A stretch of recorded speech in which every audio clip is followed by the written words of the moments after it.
이 시간 함께 하나님 말씀 나누겠습니다. 오늘은 십계명의 마지막 날인데요. 20장 17절 말씀, 출애굽기 한 절 말씀만 함께 저희들이 받도록 하겠습니다. 시작.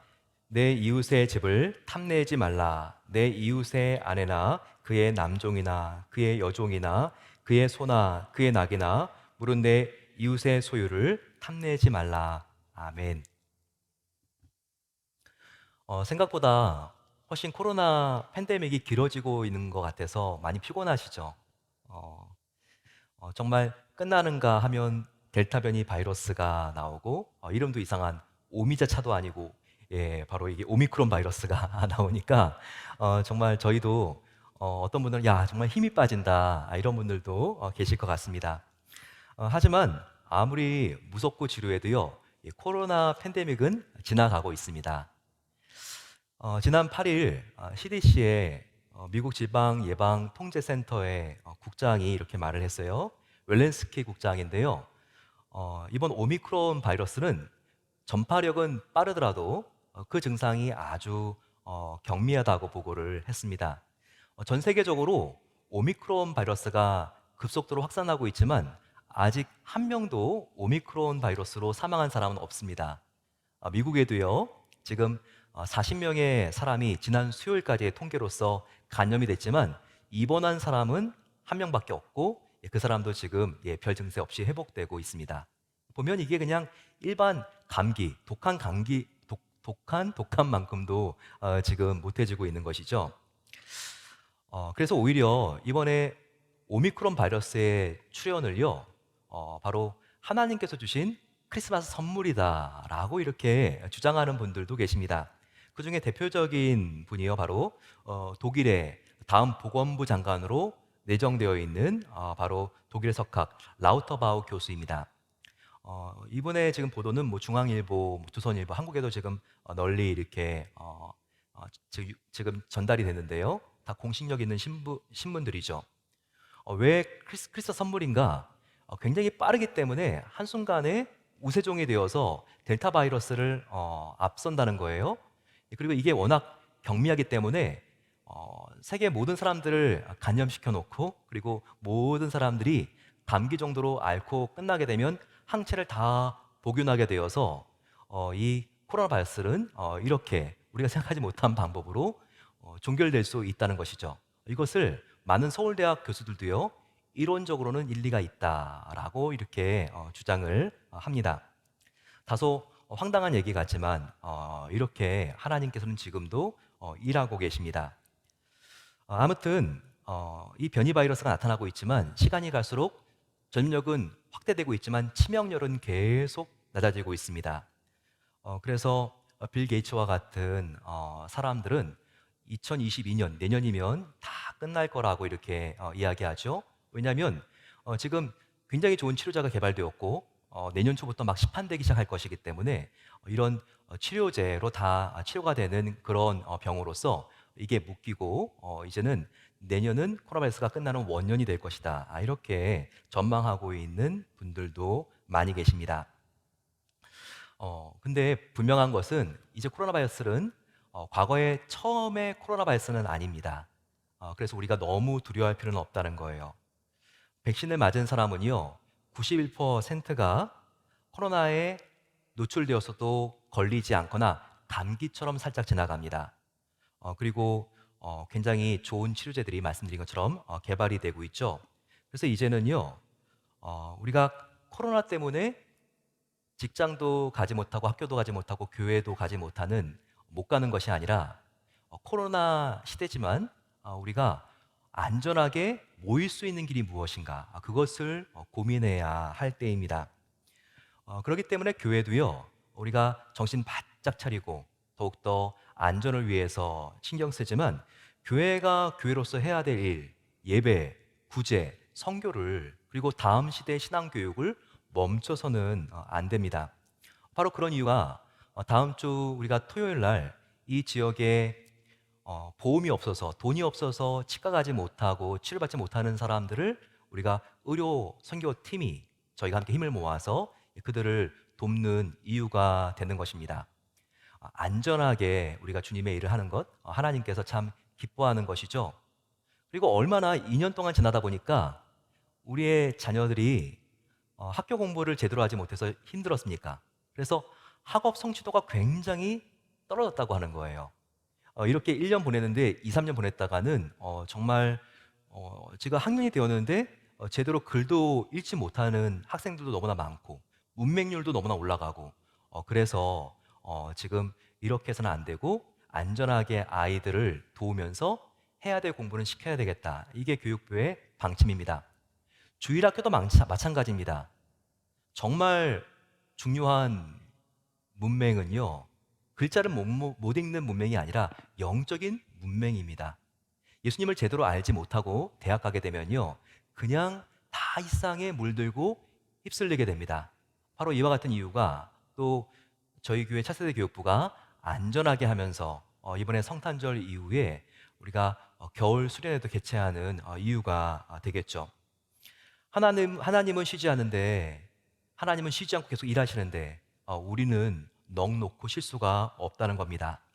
오늘 주님이 오시더라도 그분 앞에 부끄럽지 않도록 오늘이 나의 생의 마지막 날처럼 우리가 최선을 다하여 살아가는 것이 하나님이 정말 이 코로나 시대에도 기뻐하시는 우리의 사명이라는 것을 꼭 기억해야 합니다. 그런데요, 우리가 정말 무서워하고 두려워해야 될 것은 따로 있습니다. 바깥에 있는 코로나 바이러스가 아니고요, 정말 무서운 것은 내 안에 있는 죄, 바로 오늘 십계명에서 말하는 탐심입니다. 이 탐심이 실은 코로나 바이러스보다 훨씬 더 무섭습니다. 왜냐하면 코로나 바이러스는 우리가 어느 정도 이제는 통제할 수 있잖아요. 하지만 이 탐심, 죄를 제대로 관리하지 못하면요, 영원한 사망에 빠지는 것입니다. 그렇기 때문에 우리가 이 탐심, 십계명의 결론, 바로 오늘 우리가 이 부분들 함께 나누면서 내가 정말 이 죄를 더 두려워하고 이 죄를 하나님 앞에 나아가서 해결받아야 되겠다, 이 마음을 가지고 오늘 우리가 집중해야 하는 것입니다. 그동안 10번이나 우리가 지금 십계명 설교를 해서 마치는 날입니다. 우리 다시 한번 이 십계명을 내가 잊어버리지 말아야지, 그런 마음으로 같이 한번 이 십계명을 쉽게 외울 수 있는 법으로 정리해 보면 좋겠습니다. 저를 따라해 주시면 고맙겠습니다. 1. 일체 나 외에 다른 신을 섬기지 말라. 2. 이상한 우상을 만들지 말라. 3. 삼가 하나님의 이름을 망령되게 일컫지 말라. 4. 사업을 안식하면서 하라. 5. 5는 표준말이 아니라 이북 말투입니다. 오만이 아바이를 공경하라. 6. 육혈포로 살인하지 말라. 7. 칠보단장한 여자를 보고 간음하지 말라. 8. 팔로 도둑질하지 말라. 9. 9도 재밌습니다. 구렁이 담 넘어가듯 거짓 증거하지 말라. 10. 10원이라도 탐내지 말라. 꼭 여러분들 이 10개의 계명을 다 기억하시고 하나님이 정말 기뻐하시는 삶을 걸어가시기를 소망합니다. 이 탐심은 참 중요해요. 뭐 십계명 중에서 안 중요한 게 없겠지만 왜냐하면 우리가 보고서를 쓰더라도 결론이 중요하잖아요. 그런데 십계명의 결론입니다. 그리고 나머지 9계명을 어떻게 지킬 수 있는지를 알려주는 방법이 바로 십계명입니다. 이런 의미에서 앞에 있는 9계명의 결론이며 종합이며 지키는 방법이 나와 있기 때문에 바로 이 10번째 계명, 탐심하지 말라는 계명은 참 중요한 것입니다. 왜 탐심하지 말라는 게 중요하냐면 마음은 행동과 직결되기 때문에 그래요. 마음속에 탐심을 가지면 탈취로 금방 가버립니다. 그렇기 때문에 우리가 이 탐심은 다른 말로 바꿔보게 되면 인간의 욕망이라고 할 수 있습니다. 이 욕망은 누구나 가지고 있는 거죠.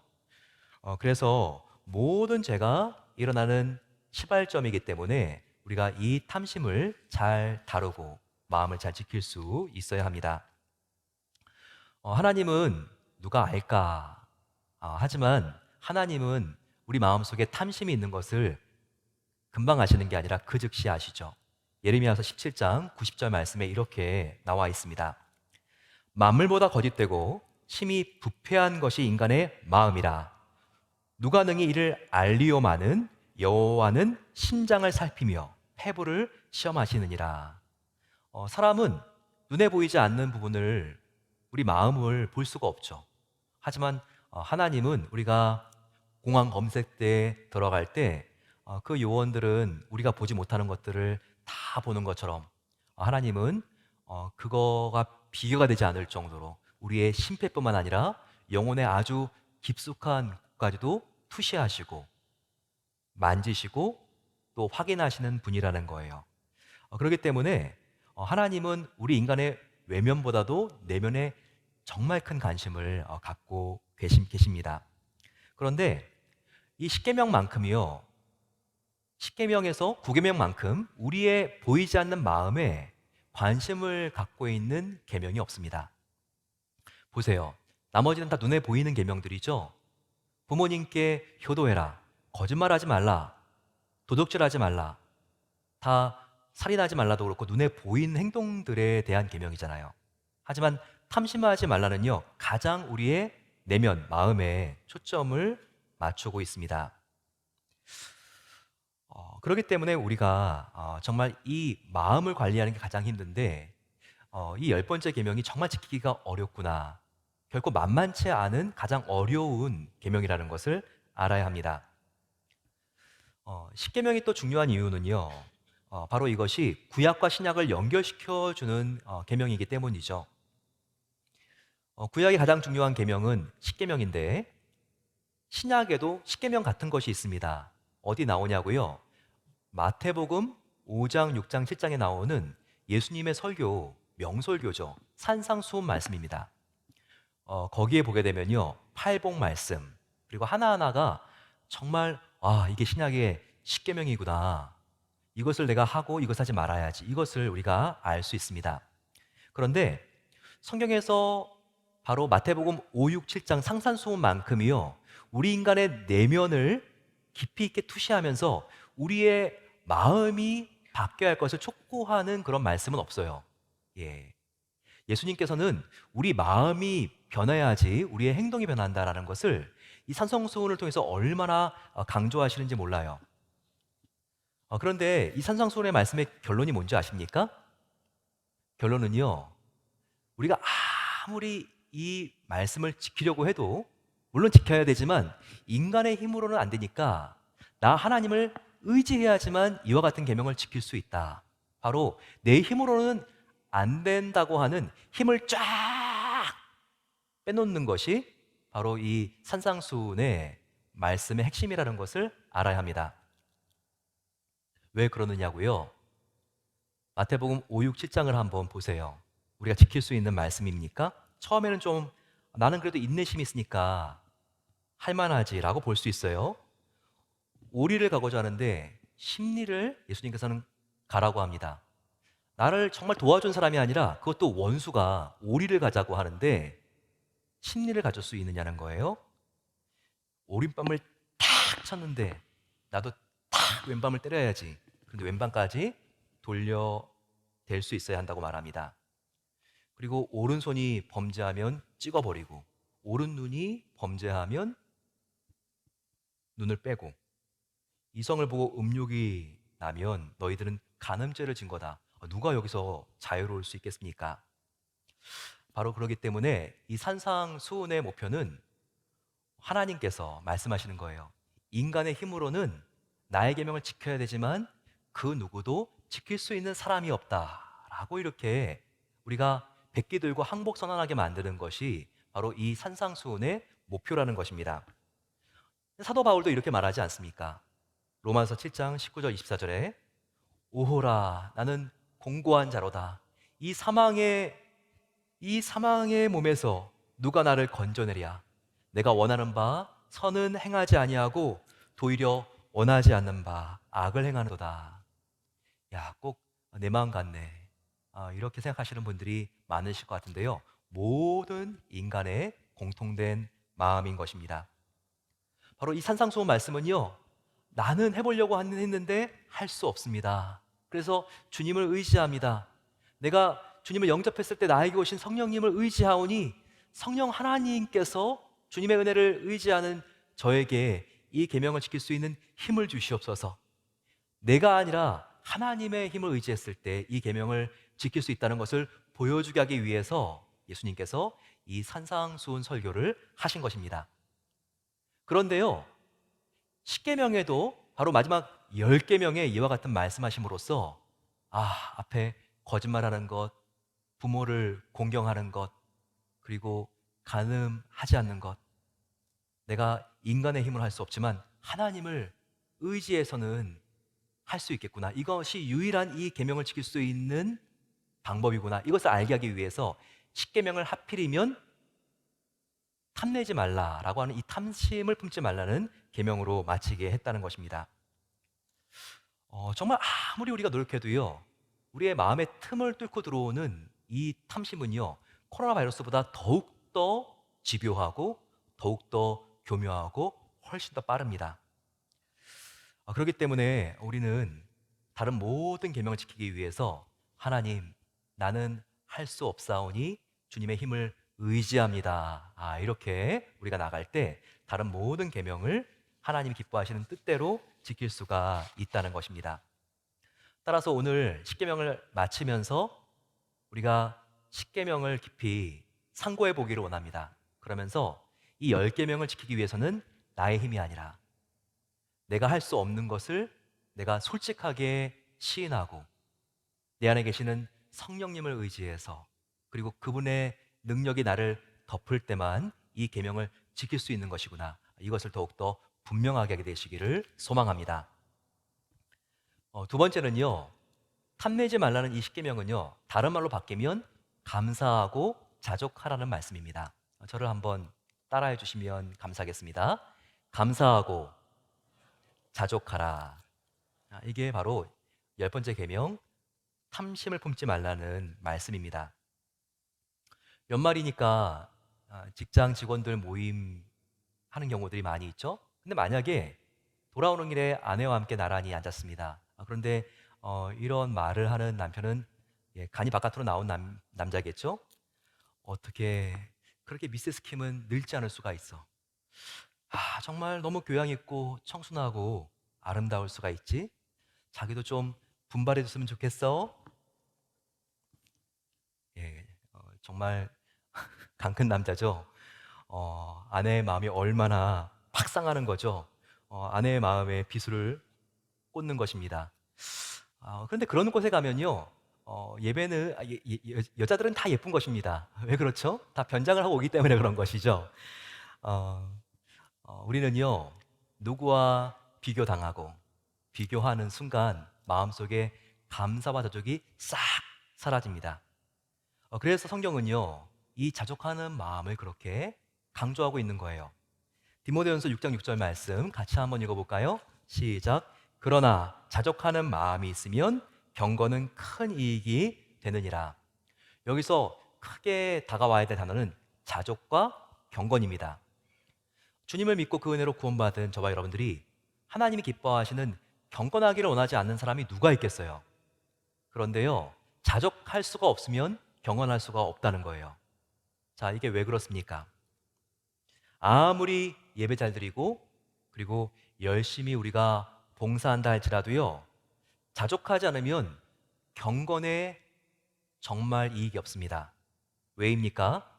자족하지 않으면 감사와 기쁨은 온데간데 없어지고 원망과 불평과 짜증이 가득하면서 우리가 예배드리고 찬양하고 그리고 봉사하게 되는데, 이런 마음을 가진 자녀를 하나님이 어떻게 기뻐할 수 있겠습니까? 하나님의 마음이 굉장히 불편하시겠죠. 따라서 우리가 자족하지 않고 하나님을 기쁘게 될 수 있는 경건을 실천할 수가 없다는 거예요. 그럼 우리가 어떻게 하면 자족할 수 있을까요? 우리 인간이라고 하는 단어를 생각해 볼까요? 우리 인간이라는 단어는요, 헬라어로 안드로포스라고 하는 단어입니다. 근데 이 안드로포스는 무슨 뜻인가요? 우리 안드로메다 생각이 나죠? 바로 안드로포스라는 인간이라는 말은 바로 위를 보는 존재라고 하는 뜻이에요. 우리 인간이라고 하는 그 정의 안에 위를 보는 존재라는 것이 이 안에 내포되어 있다고 하는 것입니다. 이 말은 맞습니다. 인간은 땅을 보고 살아가는 존재가 아니라 위를 바라볼 수 있어야 하지만 보람을 느끼고 삶의 의미를 느끼며 사는 존재입니다. 이건 틀림없죠. 따라서 저와 여러분들은요, 우리가 어떻게 해야지 목마르지 않는지를 알아야 돼요. 이 땅의 자녀, 이 땅의 재산, 이 땅의 소유, 절대로 우리의 진정한 목마름을 영원히 채워줄 수 없습니다. 우리의 진정한 갈증은요, 바로 위에 계신 하나님을 바라봐야지만 우리는 기갈이 채워지고 영원히 목마르지 않을 수 있다는 것을 알아야 합니다. 따라서 저와 여러분들은요, 항상 하나님을 바라보면서요, 이 땅 가운데 하늘을 바라보지 못하도록 방해하는 나의 마음의 틈새를 삐짓고 들어오는 이와 같은 근심과 염려, 바로 이 탐심을 우리가 잘 극복할 수 있는 영적인 습관을 가져야 한다는 것입니다. 그럼 어떻게 우리가 나의 신앙의 틈새를 삐짓고 들어오는 탐욕을 막을 수 있을까요? 이것을 우리가 알기 위해서 한 가지 우리가 한번 생각해 보면 좋은 단어가 있습니다. 영어에 sincere이라고 하는 단어가 있죠. 바로 신실한이라고 하는 단어입니다. 이 단어는요, 시네세라스라고 하는 말에서 유래했습니다. 이것은 다른 말로 without wax, 바로 신실한이라고 하는 신시어는요, 바로 without wax, 왁스가 없는 이라고 하는 뜻에서 유래했다는 거예요. 자, 이게 왜 그럴까요? 어, 고대 헬레니즘이 아주 유행했던 헬라 시대에는요, 도자기 문화가 아주 발달했습니다. 아주 고가의 도자기를 만들어서 팔았죠. 그런데 금이 가는 경우가 참 많았어요. 도자기에 금이 가게 되면 그 가격은 굉장히 한순간에 싸구려가 돼버렸습니다. 그렇기 때문에 많은 사람들이 그 도자기 색깔과 아주 비슷한 왁스를 그 틈에 발라가지고요, 마치 흠이 없는 것처럼 변장을 시켜서 그 도자기를 팔았던 거예요. 그래서 성실한이라는, 정직한이라는 이 신시얼이라고 하는 단어는요, 왁스가 없는, 바로 이와 같은 말에서 유래가 된 것입니다.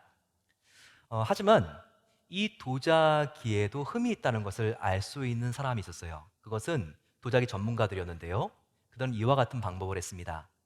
도자기를 가지고 햇빛에 비춰보는 것이죠. 그러면 이 감별사들은요, 햇빛에 비춰보고 어디부터 어디까지가 금이 갔는지를 정확하게 알 수 있었습니다. 그런데 사랑하는 성도 여러분, 우리의 아버지이신 하나님은요, 언제나 햇빛보다 더 밝은 강한 진리의 빛으로 저와 여러분들의 삶을 투시하는 분입니다. 그때 저와 여러분들은 금간 곳이 없이 깨끗하고 온전한 모습으로 하나님 앞에 설 수 있는지 우리는 끊임없이 점검해 볼 수 있어야 하는 것입니다. 그러면 우리가 흠이 없고 금이 없는 도자기와 같은 성도의 인생, 이것이 경건한 삶인데, 경건한 삶을 살기 위해서 어떻게 살아야 될까요? 경건한 삶을 살기 위해서는 자족하는 것이 그렇게 중요하다는 것을 지금 막 배웠는데, 어떻게 하면 자족할 수 있을까요? 세 가지로 오늘 같이 결론을 생각해 보기로 하겠습니다. 첫 번째, 내 안에 최고의 가치인 하나님이 계신 것을 믿어야 합니다. 최고의 가치는요, 다른 사람들, 그리고 어디 멀리 있는 게 아니에요. 우리가 가까이 있으면요, 정말 서로 간에 비교하게 되죠. 야, 저 사람이 저렇게 수요하고 고위직에 올라가고 재산을 저렇게 모을 때까지 난 뭐 했나? 저 사람의 자녀는 이렇게 좋은 대학 가는데 나의 자녀는 왜 그렇지? 우리가 비교하게 되면요. 다른 걸 비교하는 게 아니라 나의 가치와 다른 사람의 가치를 나도 모르게 비교하기 때문에 마음이 상하고 마음이 씁쓸한 것입니다. 그런데요. 이 세상의 최고의 가치는요. 다른 사람이 소유한 것도 아니고요. 바로 이미 내 안에 있다는 것을 알아야 합니다. 왜냐하면 내가 예수님을 처음 믿을 때 주님을 영접했거든요. 그분은 하나님이시거든요. 우주보다 큰 창조자시거든요. 만유의 주시거든요. 그런데 그분이 내 안에 계시다는 거예요. 내 안에 계시는 성령님, 나의 작은 아픔도 공감해주고 위로해주시는 바로 그 성령님은 바로 하나님의 영이십니다. 하나님 당신이세요. 그분이 나와 함께하는 한 나는요, 이 세상 최고의 가치를 이미 소유한 자라는 거, 이것을 기억해야 합니다. 항상 하나님이 내 안에 계신 것을 우리가 믿는 그 훈련과 연습을 하십시오. 그럴 때 우리가 자족할 수 있습니다. 두 번째는 아주 중요한데, 나는 본향인 천국을 향해서 가는 나그네인 것을 알아야 합니다.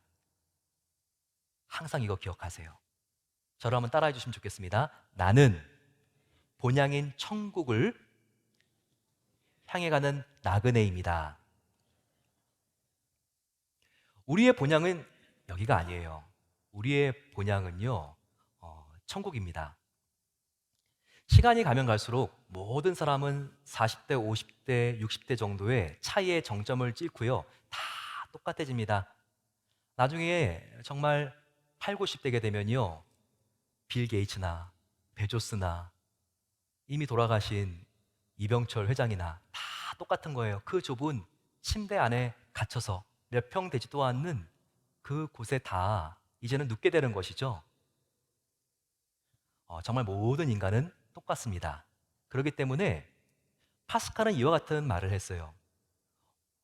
무한에서 바라보면 모든 유한은 똑같다. 예, 하나님의 시각에서 바라보게 되면요. 우리들 안에는 공부를 누가 좀 더 길게 했는지, 누가 더 자녀를 잘 키웠는지 그 차이가 크게 보이지만 하나님의 관점에서는 모든 유한들이 똑같다는 거예요. 무한자시니까. 그러면 저와 여러분들도요. 하나님을 알면 알수록 하나님을 닮아서 바로 하나님의 관점에서 나와 내 이웃들과 이 세상을 조명할 수 있는 그 연습을 할 수 있어야 돼요. 우리는 인간이기 때문에 결국 다 죽음을 향해서 가는 존재고요. 예수를 믿기 때문에 본향은 죽음으로 끝이 아니라 천국인 사람들이라는 것을 우리가 믿을 때 진정한 행복과 평안이 있습니다. 본향이 천국이라고 하는 것은요, 우리가 이런 생각을 한번 우리가 가져볼 필요가 있어요. 한국으로 여행 간다고 한번 생각해 보세요. 우리가 포틀랜드도 기쁜 소식이 내년이면 한국으로 바로 가는 직항이 다시 생긴다 그러죠? 얼마나 기쁜 소식입니까? 예, 근데 지금은 이런 직항이 없으니까 많은 분들이 다른 데를 들렀다 가죠. 또 많은 경우가 나리타, 일본을 거쳐서 인천공항으로 들어가는 경우들이 많이 있습니다. 그런데 성도의 인생은 나그네 인생인데 우리가 항상 생각을 할 때 지금은 내가 포틀랜드에서 나리타까지 가는 게 아니라 나리타에서 인천으로 가는 1시간 반 비행 거리가 남았다. 이 생각을 해야 됩니다. 여기서 일본까지 갈 때는요. 우리가 정말 2시간 반짜리 내가 보고 싶었던 영화인데 이거 봐야지. 내가 긴 이 책 한번 읽어보고 싶었는데 내가 이 책 읽고 가야 되겠다. 할 수 있어요. 그런데 일본 나리타 공항에 도착하고 이제 1시간만 남아서 인천이라고 하면요. 이제 우리가 분별하게 됩니다. 긴 영화는 볼 수가 없어요. 그리고 긴 단편 소설 읽을 수 있겠어요? 그때는 뭘 해야 됩니까? 내리면 필요한 걸 해야 돼요. 출입국 신고서 써야 됩니다. 세금 내가 등록해야 될 게 뭔지 그 부분 쓰고 있어야 되죠. 바로 한국에서 필요한 것을 해야 돼요. 저와 여러분들은요. 본향을 향해서 가는 나그네들이기 때문에 지금 여기서 우리는요. 천년만년 살 것처럼 살아가는 것이 아니라 내가 해보고 싶은 것 다 할 생각을 하는 것이 아니라 이제 본향이 얼마 남지 않았기 때문에 천국 가서 내가 하나님을 어떻게 만나야 될까? 우리가 이 생각을 할 수 있어야 돼요. 하나님을 위해서 내가 어떻게 해야지 정말 부끄럽지 않고 그분이 기뻐하시면서 안아줄 수 있는 이를 위하여 내가 어떻게 달려갈 수 있을까? 우리가 이와 같은 생각을 하게 되면요, 남과 비교할 틈이 없습니다. 네. 그래서 우리가 이 생각을 가져야 돼요. 그리고 우리가 또 어떤 중요한 부분에 있어서 입장 정리를 해야 됩니까? 십계명은요, 탐심을 품지 말라는 건데 다 너희들이 하나님과 너의 사이를 방해하는 우상을 만들지 말라는 말이에요. 탐심하지 말라는 말은 다른 말로 우상을 조심하라는 거예요. 그런데 우리가 어떻게 하면 이 우상으로부터 자유로워질 수 있을까요? 그것은 21세기를 살아가는 최고의 우상을 우리가 어떻게 바라보느냐, 여기에 달려 있습니다. 뭐죠? 뭐니 뭐니 해도요, 돈이죠. 돈 때문에 얼마나 힘들고, 돈 때문에 얼마나 무시당하고, 돈 때문에 얼마나 하고 싶은 거를 못합니까? 그런데요, 우리가 이 돈에 대해서 우리가 분명한 입장 정리를 할 수 있어야 돼요. 내가 본향으로 갈 것인데, 내가 이 돈을 어떻게 사용하면 하나님이 가장 기뻐하시는 방법으로 사용할 것인가? 이것을 우리가 항상 기억해야 합니다. 저는 일리노이 시카고에서 8년을 살았어요. 그러면 기억에 나는 동물이 두 동물이 있는데, 하나는 기러기. 여기에 뭐 진짜 시카고라든지 아니면 미네소타 산분들 기러기 얼마나 많습니까? 그리고 또 하나는 다람쥐, 다람쥐. 굉장히 그 지역에는요, 도토리 나무가 많아가지고 여름과 가을을 지내면서 정말 탈진할 정도로 도토리를 모으는 바로 그 다람쥐. 애처롭습니다. 그러면서 그 겨울에 겨울잠을 자려고 먹을 것을 모아놓는 것이죠. 나무에도 다 채워놓고, 그리고 그것도 모자랄 것 같아가지고 땅 여기저기를 파가지고 계속해서 도토리를 물어와서 거기에 파묻습니다. 그런데 겨울이 되면요, 아주 놀랍고 이상한 광경이 펼쳐지는데, 여기저기에 다람쥐들이 죽어 있어요. 여기저기에. 예. 저는 이렇게 보면서 이 많은 도토리, 이 많은 다람쥐들이 왜 죽어 있지? 뭐 집단 패싸움을 했나 생각을 했는데요. 이렇게 쓰러져 있는 자세가 너무나, 정말 하나하나 보게 되면요, 장렬하게 전사졌어요. 어떤, 다람쥐는 이렇게, 어떤 다람쥐는 이렇게. 무슨 세계적인 대전이 일어났나? 그런데 제가 한 목사님이 계셨는데, 그 목사님이 동물 전문가예요. 저한테 전혀 예상하지 못했던 말씀하시더라고요. 다 굶어 죽은 거라고. 아니, 그렇게 여름과 가을에 저렇게 모아놨는데 어떻게 굶어 죽을 수가 있느냐고. 나무에서 한 번씩 잠에서 깨가지고 다 자기가 모아놓은 것을 먹다가요, 내려와서 이제 또 모아놓은 것을 찾으려고 그러는데 너무 많이 모아놔가지고 어디에 모아놓는지 찾지를 못해가지고 다 이렇게 굶어 죽었다는 거예요.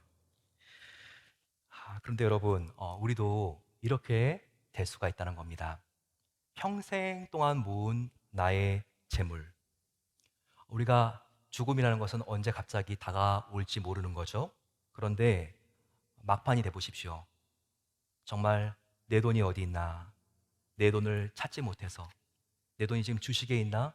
아니면 지금 보험에 있나? 아니면 지금 나의 부동산들이 어디에 있지? 이렇게 정리도 못하고 오히려 그것을 정리하지 못했기 때문에 떠난 다음에 자녀들에게 불씨만 남기는 그런 가정들이 얼마나 많이 있습니까?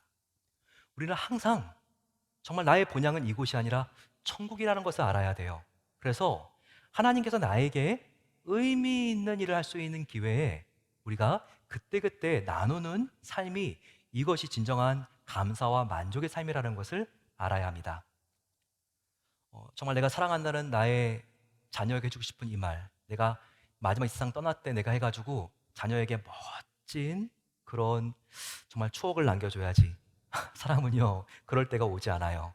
예, 매일매일 자녀들에게 이런 말을 했을 때 스포일되면 어떡하지가 아니라, 사랑한다, 내가 정말 너를 믿는다, 이런 말씀을 기회가 있을 때마다 해드리는 거예요.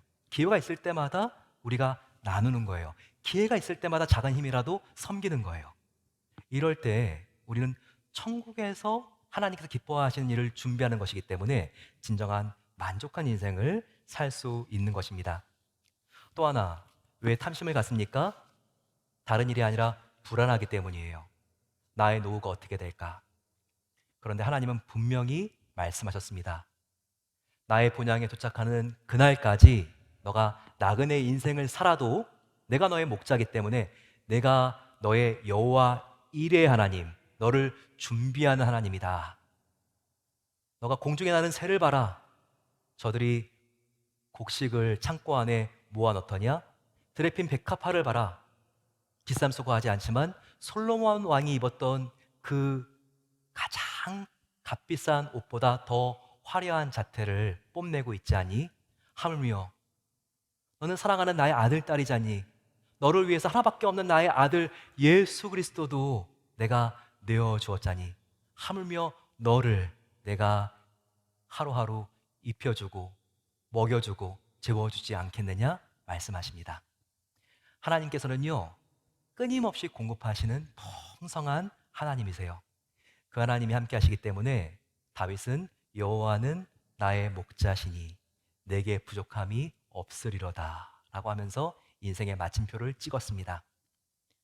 여러분, 저와 여러분들도 사도 바울과 같이 우리가 달려갈 길 다 달리고 이 땅의 일로 속상한 것이 아니라 하늘의 일로 감사하면서 진정한 만족한 삶을 살아갈 때 우리의 마음이 하나님의 행복으로 가득 덮이게 되시기를 축원합니다. 이 시간 저희들 한 피터 라이프스라고 하는 신학자의 글을 함께 나누겠습니다. 그리고 나서 최경 사모님과 함께 진정한 행복이 무엇인지 다시 한번 우리가 기억해 보는 시간을 갖기로 원합니다. 제가 한번 읽어드리겠습니다. 돈으로 사람을 살 수는 있으나 그 사람의 마음을 살 수는 없다. 돈으로 호화로운 집을 살 수는 있어도 행복한 가정을 살 수 없다. 돈으로 최고로 좋은 침대를 살 수 있어도 최상의 달콤한 잠을 살 수 없다. 돈으로 시계는 살 수 있어도 흐르는 시간을 살 수 없다. 돈으로 얼마든지 책을 살 수 있어도 결코 삶의 지혜를 살 수 없다. 돈으로 지위를 살 수 있어도 가슴에서 우러나오는 존경을 살 수 없다. 돈으로 좋은 약을 살 수 있어도 평생 건강은 살 수 없다. 돈으로 피는 살 수 있어도 영생을 살 수 없다. 돈으로 섹스를 살 수 있어도 진정한 사랑을 살 수 없다. 돈으로 쾌락을 살 수 있어도 마음속 깊은 곳에 기쁨을 살 수는 없다. 돈으로 맛있는 음식을 살 수는 있지만 마음이 동하는 식욕을 살 수는 없다. 돈으로 화려한 옷을 살 수 있으나 내면에서 우러난 참된 아름다움을 살 수는 없다. 돈이 있으면 성대한 장례식은 치를 수 있지만 행복한 죽음은 살 수 없다. 돈은 일상생활에 절대 필요하고 편리한 수단이지만 어디까지나 생활수단이지 인생의 목적은 결코 아니다. 돈은 인간에게 필요한 것이다. 그러나 돈만 가지고는 인생에서 가장 가치 있고 진정한 만족스러움은 살 수가 없다. 진정한 행복은 바로 우리의 마음을 어떻게 갖느냐에 달려 있다. 너무나 맞는 말 아닙니까? 이 피터 라이프스 교수의 이 말, 바로 내가 이 시간 품고 있는 마음이 중요하다는 거예요.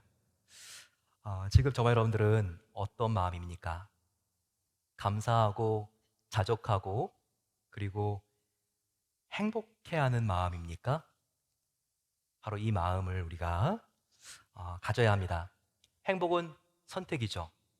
행복은 바로 내가 행복해지기로 결단하는 순간부터 행복해질 수가 있는 거예요.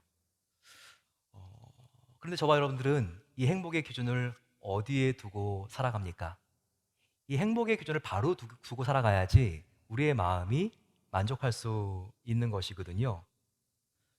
행복의 기준을 자녀가 잘 되고 못 되고 하는 자녀에게 두고 있습니까? 행복의 기준을 건강, 행복의 기준을 나의 배우자, 자녀, 어디에 두고 계십니까?